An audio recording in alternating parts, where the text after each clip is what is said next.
This is the result of less than a week of the girls grazing in here. All the top stuff is done. All that's left now is really low stuff, which they don't really care for. They're still eating in here. Today they're not in here that much. And basically, I'm going to give you a little information what's going on with Mr. Picasso. That's our buck. A buck we were worried about for many months. And now he's had to be separated from the girls. Poor little thing. He's not happy, guys. But he'll soon have company because it's soon time to separate our little bucklings with him. And he is so gentle, I'm not worried about putting them together at all. Let's go see Picasso. Alright, guys. Nala and Simba, mother and daughter. Hi, Simba. Now, look who's in there, guys. Our little man is laying in there. See him? And basically what was happening, he has come into rut. Right now he's very calm.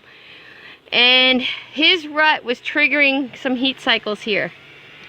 So we have a feeling that he may have bred Simba. He definitely bred Nala. Whether it took or not, we don't know. And he may have bred Oreo. And then we finally said that's enough. And we've put him in the kennel. As you can see, he's got shelter. He's got a nice dry patch of hay under there. He has a hay bucket. We put a whole pile of greens in for him. They were in a bucket today. He's got water. He gets his grain. He just cannot hang out with the girls right now. So we want to work on a better shelter for him.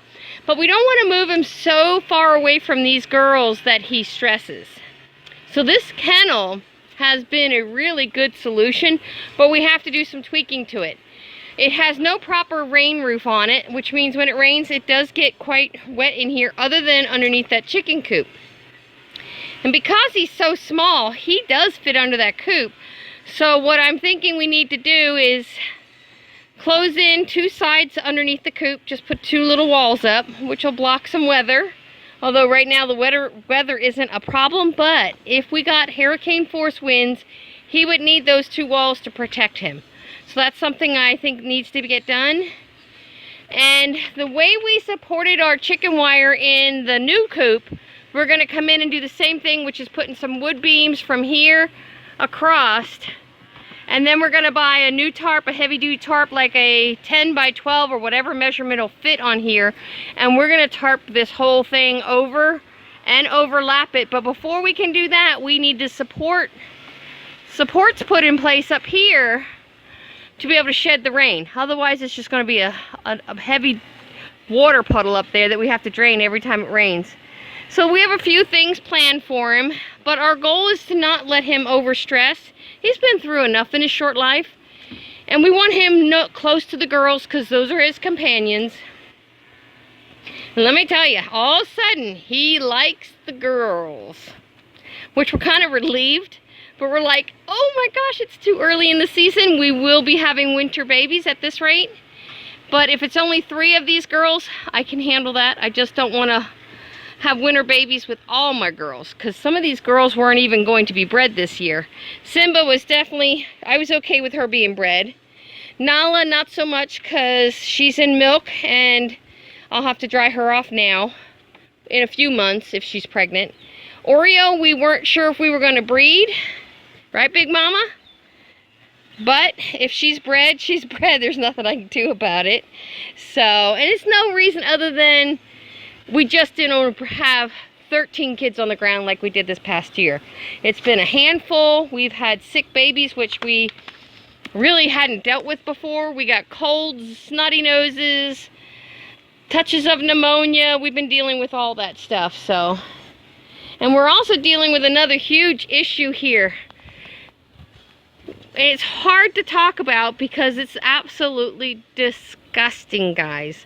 Our hay buildup here is so thick and heavy that it is holding water. We do not have any equipment whatsoever that can come in here and dig this out.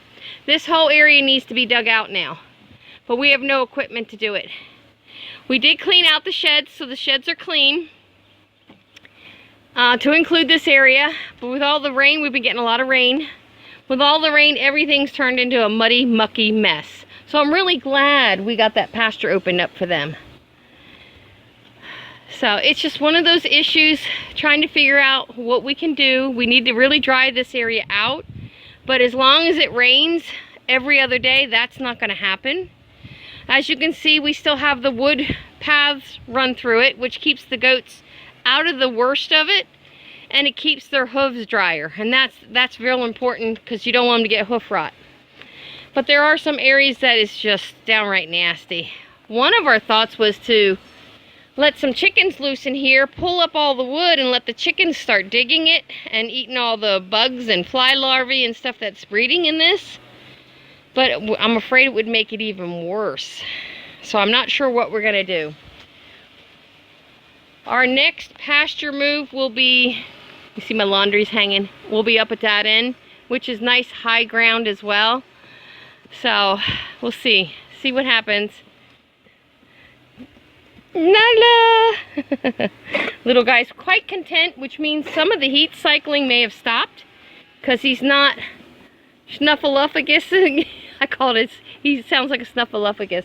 He's not blowing and making all kinds of blubbery noises like a buck and rut does. He is getting a little bit of odor to him.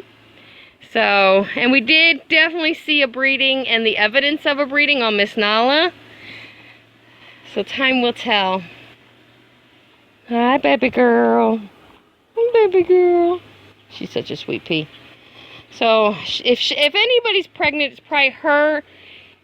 As far as the order goes, it's going to be her, Oreo, and then Nala, because Nala was the third one. And then we noticed he was after Latte and Carmela. And Carmela and Latte need a break. Carmela's still nursing, and she's small to begin with. And Latte, we wanted to give her a break because she just got triplets off of her. And the drying out process is going good because I'm drying Oreo, and now I started drying Latte off. Yes, I said your name, Big Mama. Did I say your name? So we are drying them off.